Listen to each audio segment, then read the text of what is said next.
Muchas gracias. Es un privilegio estar aquí. Gracias, músicos, por su labor por el Señor. Gracias, Aarón, por tu historia de cómo recibiste los golpes del Señor para corrección. Gracias a todos los que han participado en esta noche. Mi nombre es Joel Hernández y soy mexicano. Nací en un hogar cristiano, mis padres ambos misioneros en México por 20 años, y a la edad de los 17 años me fui a Estados Unidos a estudiar en el colegio donde ahora doy clases, cosa que me sorprende porque fui mal estudiante en la universidad, y entonces lo que puedo concluir es que o tienen mala memoria o están muy desesperados. Pero me llamaron después de años en el ministerio, 8 años. Mi esposa y mi hija y yo estuvimos en México fundando iglesias, pensando que esto íbamos a hacer de por vida, predicar el mensaje que van a escuchar, hablar a las personas acerca de Cristo, discipular a nuevos creyentes, preparar a líderes y fundar nuevas iglesias y continuar hasta la muerte. En ese plan estábamos cuando el Señor nos cambió la dirección hacia Estados Unidos, donde en los últimos 5 años he enseñado misiones, y eso significa sencillamente orientar a jóvenes que quieren servir al Señor en otras culturas, en otros países que no son el suyo, su cultura, su país. Vienen conmigo 7 jóvenes de Emaús y creo que todos han sido mis estudiantes en una u otra clase, pero la razón por la que estamos aquí es porque cada año la escuela Emaús, que está afiliada con el Ministerio de los Cursos Emaús, y veo ahí un estante con varios ejemplares, que esa escuela manda a grupos de jóvenes, equipos de jóvenes alrededor del mundo. El año pasado estuvimos en Francia, el año antepasado en Albania, Serbia. La escuela ha mandado grupos a China, a Turquía, a otros lugares. El año pasado me topé con Luis Mostacero en Francia y me dijo: ¿cuándo vienes a Perú? Y ya no era la primera vez que me lo había pedido, ya habíamos platicado de esto y dije: ahora es cuando, sentémonos, saquemos calendario y vamos a ver cuándo vamos al Perú. Y este es el resultado de esa plática. No es mi primera visita al Perú. Hace 29 años, con un grupo de Emaús también, vinimos aquí, y a invitación, yo creo que del hermano Wakefield, y vinimos a Lima, pasamos un tiempo en Ica con algunos hermanos ahí, el hermano McKinley, el hermano Joel Clark, que estaba ahí en ese tiempo, no sé si vivía o estaba de visita por allá, varios otros hermanos, creo que el hermano Pedro Hawking vivía ahí en ese tiempo, y luego fuimos a Pucallpa también a ver la obra que el Señor hacía ya con el hermano Hawking también. Fue una experiencia inolvidable. Perú dejó una marca en mí y en mi esposa, de manera que cuando regresamos a los Estados Unidos pensamos: lo que esas personas están haciendo en Perú es lo que queremos hacer nosotros en algún lado, no sabemos dónde. Y fue inolvidable, jamás he olvidado lo que pasamos hace 29 años. Fueron momentos hermosos. Recuerdo que cuando fuimos a la selva, primera vez en la selva para el grupo, el señor, creo que se llamaba Juan Hawking, nos presentaba nuestro alojamiento. Ahí íbamos a estar como en una casa comunal, y tenía mosquitero solamente, y sobre el mosquitero habían unas manchas negras muy grandes, yo me quedaba viendo las manchas. ¿Qué serán esas manchas? Sí. Y de repente le pregunté al hermano que nos estaba dando la gira, nos estaba diciendo, ustedes se van a quedar aquí, las señoritas allá arriba, y estas camas cualquiera, durante el año las usamos para el entrenamiento. Y de repente le pregunto, bueno, ¿y esas manchas allá arriba que se ven, qué son? Dice, son tarántulas. Jamás había visto una tarántula en vivo, solamente en la televisión, y me asusté porque parecía que estaban por dentro, no por fuera, las tarántulas. Y cuando le pregunté, bueno, ¿las vamos a exterminar o qué vamos a hacer aquí primero para dormir? No, dice, no te preocupes, estas tarántulas son muy mansas, no son nada peligrosas. Dice, es más, aquí en la selva no existe más que una sola variedad de tarántulas que son peligrosas. Y dice, cuando esa tarántula te muerde, te quedan 5 minutos antes de que te mueres, así. Y ahora, platicando con ese señor, no percibí que él fuera de los que les gusta pues asustar a la gente por humor. Acabamos de pasar una semana con el hermano Miqueas Tutle allá en la selva, en Tarapoto, y él sí es de esas personas que nos dijo de qué nos vamos a morir la semana pasada. De malaria, y que de dengue, y que de la picazón del izango, y quién sabe cuántas otras cosas. Pero este hombre era, cabal, él nos decía las cosas, y presentí que lo que nos estaba diciendo era real. Esa araña, una variedad que existe, es muy, muy peligrosa. Pero dice, gracias a Dios, no hay aquí. De esas no hay aquí. En ese mismo instante estaba pasando una araña por el suelo. Y dice, caray. Bueno, no dijo caray porque ese es un dicho mexicano, ¿no? Pero dice, esa es la araña peligrosa. Y estaba caminando enfrente de nosotros y todos nos hicimos para atrás, así como que, dice, nadie se mueva. Y todos nos paralizamos ahí. Y dice, todos detrás de mí, porque estas arañas brincan. Y yo quería preguntar, bueno, ¿y cuántos metros brincan? Porque yo estoy como a 1,5 metros. No, dice, muy, muy peligrosa. Todos atrás, todos atrás. Nos hicimos una colita detrás de él y él agarró por ahí un latón y con la tapa, estaba destapado este latón y su intención era voltearlo y atrapar la tarántula ahí. Y muy cuidadosamente, y nos sigue diciendo, nadie se mueva, todos con cuidado, aquí vamos a atraparla, y muy cuidado. Y todos estábamos nada más, yo creo que sin respirar, estábamos nada más paralizados, viendo el latón que bajaba poco a poco y pensando, en un momento va a brincar esta araña, ¿y qué va a pasar de nosotros?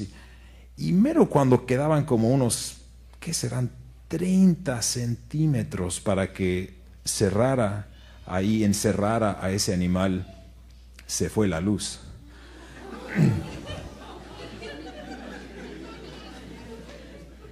Y cuando la luz se va en la selva, no hay nada de luz.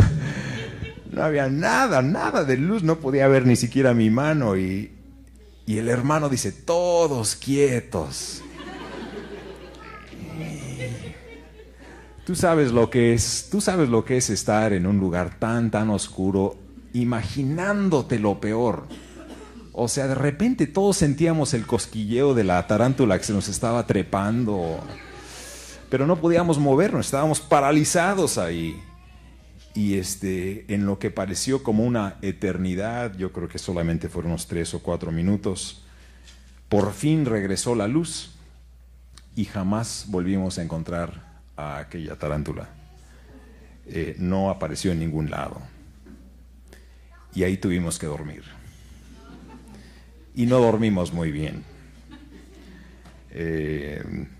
Fueron experiencias inolvidables. Creo que la siguiente mañana, cuando las chicas estaban bañando, empezaron a gritar porque habían ranitas o sapos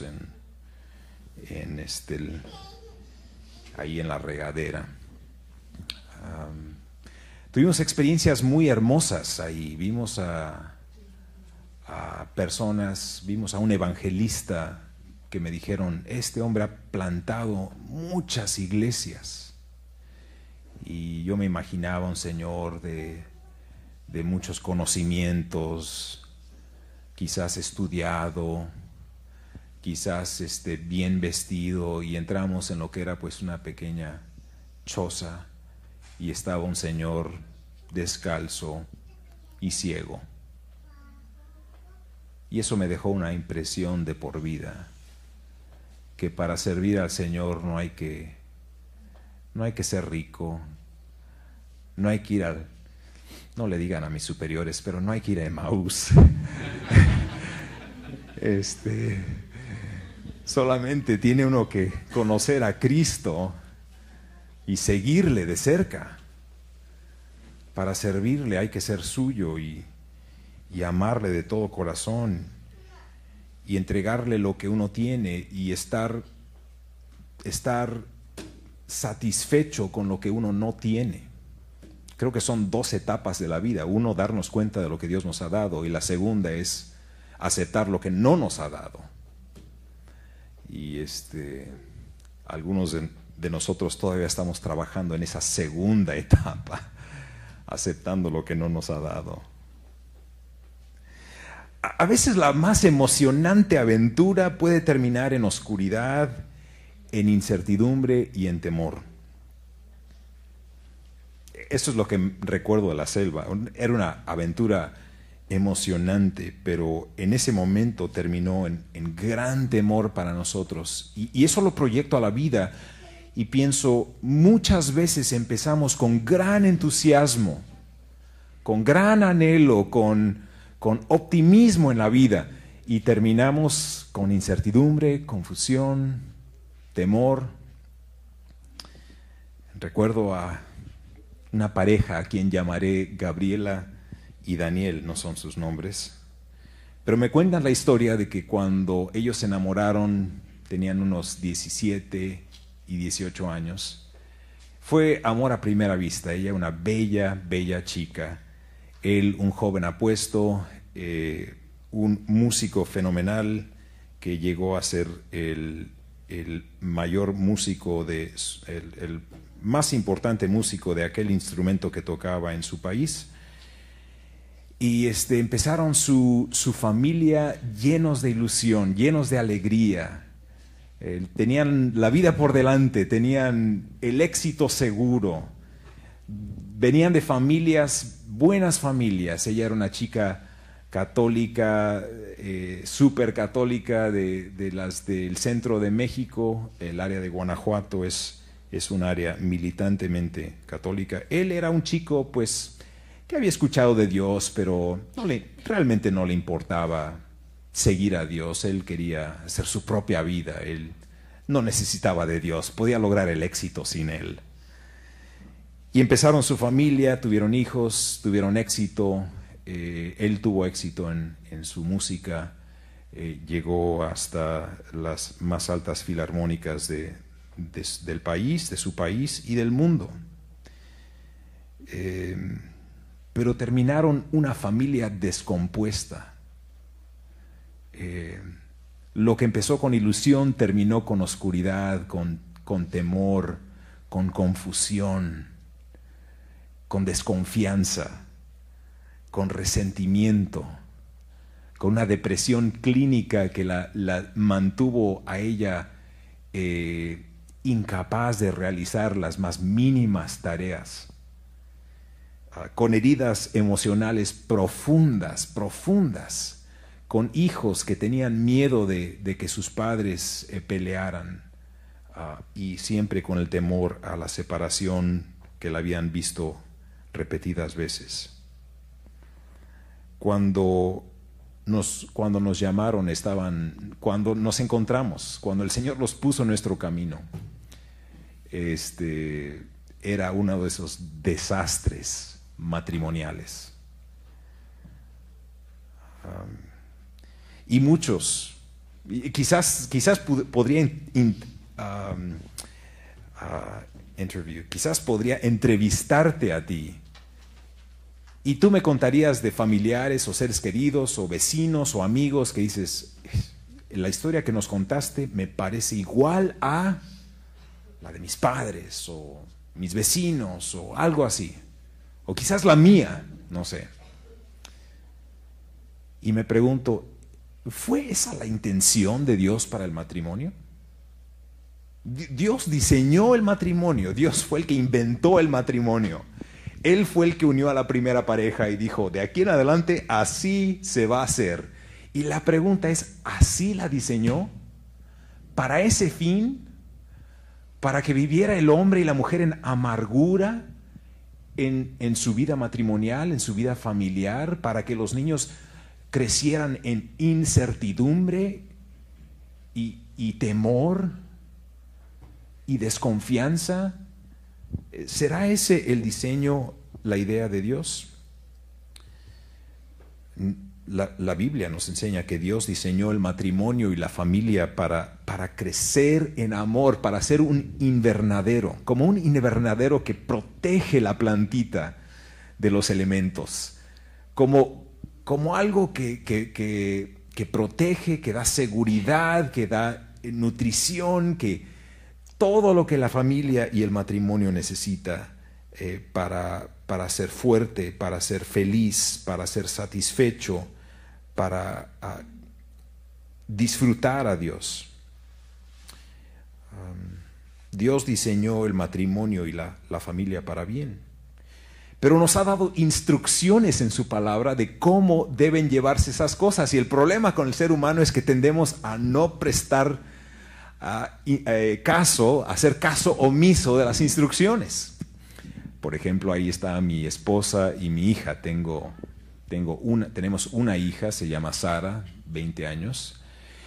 Y de vez en cuando vamos a la tienda, o a mi esposa o a mi hija, mayormente a mi hija, se le antoja comprarse una plantita. Van a la tienda, es una plantita con una florecita muy bonita. Papá, por favor, una plantita, $5, es mucho dinero. Papá siempre tentándose el bolsillo para ver, no, es que no tenemos. Y la hija acá y la mamá, dale, fíjate, ya tiene tiempo que no le hemos complacido. No, hombre, pero después quieren otras cosas y no tenemos, ¿no? Y ahí estamos, ¿no? Y por fin le digo, bueno, ¿la vas a cuidar? Sí, yo la cuido, papá, yo la cuido. Últimas palabras muy famosas en nuestra casa. Yo cuido ese gatito, yo cuido el perrito. Sí, papá, yo me encargo. Bueno, ahí está la plantita. Viene con instrucciones. Leamos las instrucciones. ¿Cuáles instrucciones? De repente, como al mes, se está marchitando esa plantita. ¿Por qué? Porque nadie prestó atención a las instrucciones. Yo soy el que riego las plantas de mi casa. Si no las riego yo, se mueren. Así de fácil. Tenía yo con vida como a 20 plantitas en la casa antes de venirme a Perú. Van 2 semanas, me quedan 2 más, una en Perú y otra en Argentina. Y creo que cuando regresaré, ya me lo imagino. Pero Dios ha dejado instrucciones para la familia. Dios ha dejado instrucciones y podríamos buscar a lo largo de la Biblia muchas de esas instrucciones que si tú las sigues tendrás una planta feliz, un matrimonio satisfecho, una familia que funciona, que es agradable, que es un deleite estar con esa familia, en vez de una familia que hasta duele, hasta es difícil pasar tiempo con ella. Y me gustaría leer unos versículos de Efesios capítulo 5 y versículos 25 al 28. Efesios 5, 25 al 28. Solamente ciertas instrucciones de todas las que podríamos encontrar a lo largo de la palabra de Dios. Y dice lo siguiente. Si lo tienen, lo pueden leer. Si no, escuchen. Efesios 5, 25 dice: maridos, amad a vuestras mujeres, así como Cristo amó a la iglesia. Bueno, me salté el de las que va a las casadas, a las mujeres, a las esposas, porque yo me imagino que ya lo han escuchado de vez en cuando. Y en mi opinión, el problema más grande no es la insujeción de la mujer, sino la falta de amor del hombre. Así que me voy de lleno al versículo 25, nos saltamos ahí y dice, maridos, amad a vuestras mujeres. ¿Cómo? Así como Cristo amó a la iglesia. Y me pregunto, ¿cómo la amó? ¿De a poquito? Se tentó el corazón y dijo, ¿valdrá la pena o no valdrá la pena? Lo habrá hecho muy cuidadosamente, fríamente, calculadamente. ¿Cómo amó a la iglesia? ¿Cómo fue el amor de Cristo hacia la iglesia? ¿Tuvo medida? Fue sin medida ese amor. No tuvo medida aquel amor. ¿Y qué tal el objeto amado que era la iglesia? Aquí nos dice, Cristo amó a la iglesia y se entregó a sí mismo por ella. ¿Cómo era la iglesia cuando Cristo la amó? ¿Era bonita? ¿Era bella? ¿Era la más guapa de todas las entidades en el universo? Cristo dice, la palabra de Dios dice que Dios ama al impío. Que cuando aún éramos pecadores, Cristo murió por nosotros. Que siendo enemigos de Dios, cuando Cristo puso sus ojos sobre la iglesia y dijo, Padre Celestial, me lo imagino. Yo sé que mi imaginación es irreverente, pero ahí les va. Dios mío, esa me atrae mucho. ¿Cuál de todas? Esa que está ahí, está sucia. No está lavada, ni siquiera se viste bien. Mira, es desleal. No va a ser una buena esposa, no te cases con ella. No, pero esa es la que yo quiero. Cristo amó a la iglesia cuando la iglesia no tenía nada que encomendarse a sí misma para Él. El amor de Cristo es alto, es sublime, no busca nada a cambio, es completo, es total, se siente, es permanente. El amor de Cristo no guarda rencor, no lleva la cuenta. El amor de Cristo no lleva la cuenta. No hay día que tú peques que Cristo dice, mira, ya cuántas veces me has hecho eso. No te lo voy a tolerar más. Cosas que nosotros nos decimos el uno al otro, ¿verdad? El amor de Cristo no lleva la cuenta. Todo lo cree, todo lo sufre, todo lo soporta. 1 Corintios 13. Ese es el amor de Cristo. Y dice la palabra de Dios, maridos, amad a vuestras mujeres como Cristo amó a la iglesia. Varón, si tú no has perdonado a tu esposa por algo que te hizo, tú no amas a Cristo, a tu esposa como Cristo amó a la iglesia. Si tú llevas la cuenta, tú no amas a tu esposa como Cristo amó a la iglesia. Si hay algo que te molesta, algo sano, algo de su personalidad, que te molesta tanto, que te irrita y siempre estás irritable porque siempre hace lo mismo, no amas a tu esposa como Cristo amó a la iglesia. Y el hecho es de que Cristo ama tanto a la iglesia que demuestra su amor de manera tangible, mediante el perdón, mediante la lealtad, mediante la comunión diaria con su iglesia. Ahora, quiero hacer una aplicación de esto a aquellos que dicen, bueno, eso está muy interesante, pero ¿qué es esto de la iglesia y cómo entro yo? Es posible que algunos de ustedes han escuchado los cantos, han escuchado la palabra de Dios y suena interesante. Como que dicen, pues está bonito, ¿no? Del amor, cantamos del amor y hablamos del amor y de las tarántulas y un poquito más del amor y está interesante, pero no entiendo muy bien esto de Cristo y la iglesia. me gustaría explicar. El diagnóstico divino, cuando Dios ve a la humanidad y diagnostica el problema humano, no es falta de dinero, no es pobreza, no es un problema económico, ni político, ni social lo que Él ve. El problema que Él ve es un problema espiritual. Y toda la falta de comprensión, la falta de cariño, la frustración, la aspereza, el rencor, el alejamiento, la frialdad, la deslealtad que vemos en las familias, esos son síntomas que apuntan a algo más serio en el corazón humano, más siniestro que una simple llama apagada del amor. Lo que apunta esos síntomas son un corazón que no exhibe la vida de Cristo, un corazón sin Cristo, que no tiene a Cristo, que no goza de su presencia y de su poder transformador. Y esas cosas producen orgullo, impaciencia, egoísmo, cosas que la Biblia llama pecado. Hemos escuchado en la historia de Aarón como decía, bueno, yo estaba conforme con tener Cristo en el bolsillo, pero de ahí en fuera mi vida era orgullosa, vivía para mí mismo.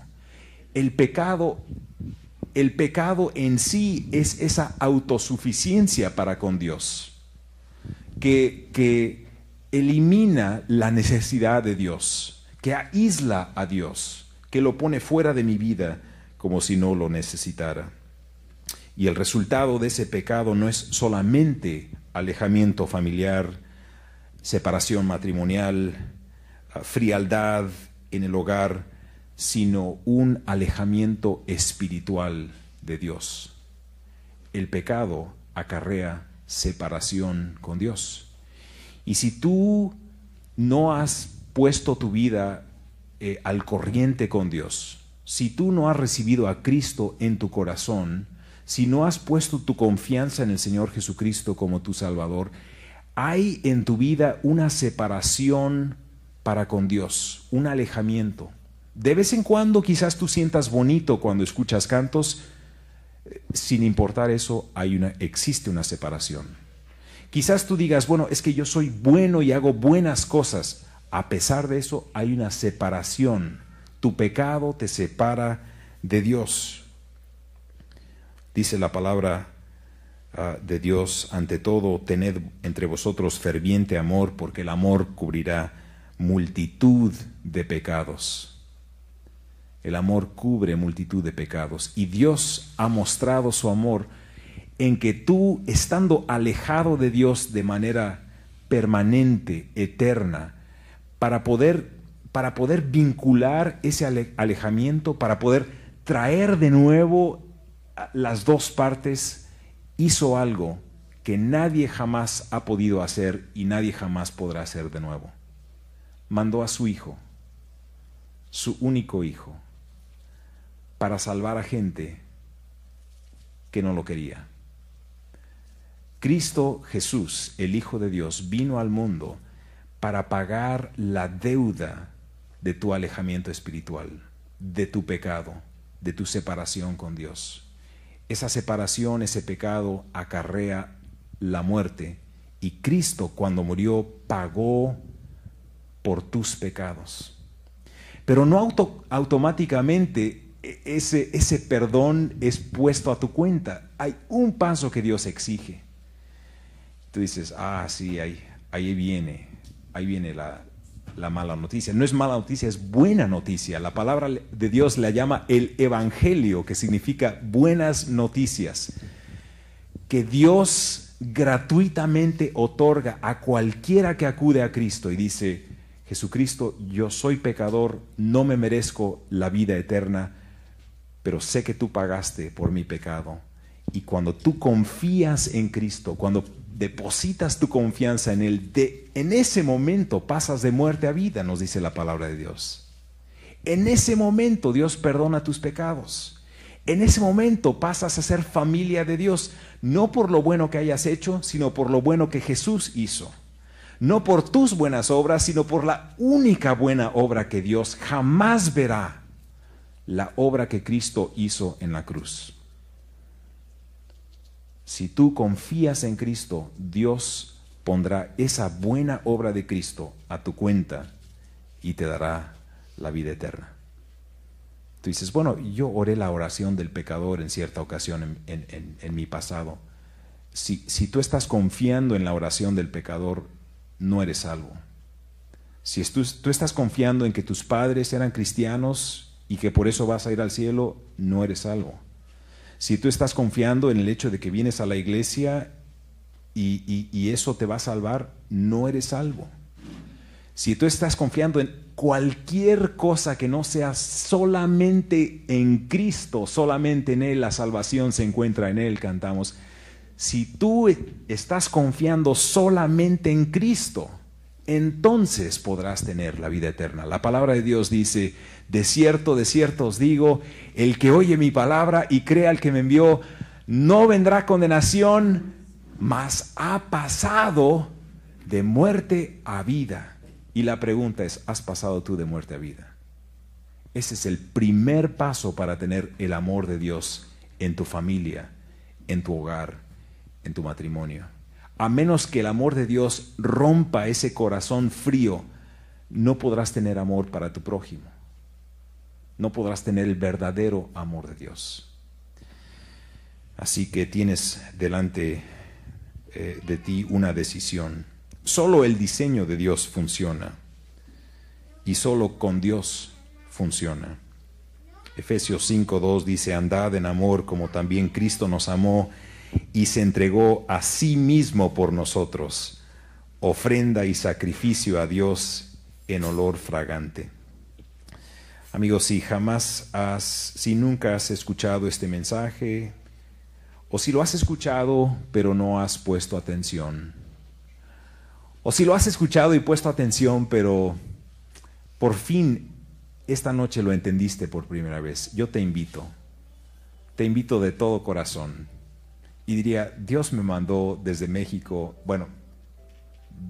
vía Estados Unidos, para venir al Perú, para decirte que Dios te ama y que Él quiere ser no solamente tu amigo, no solamente tu creador, sino tu Salvador.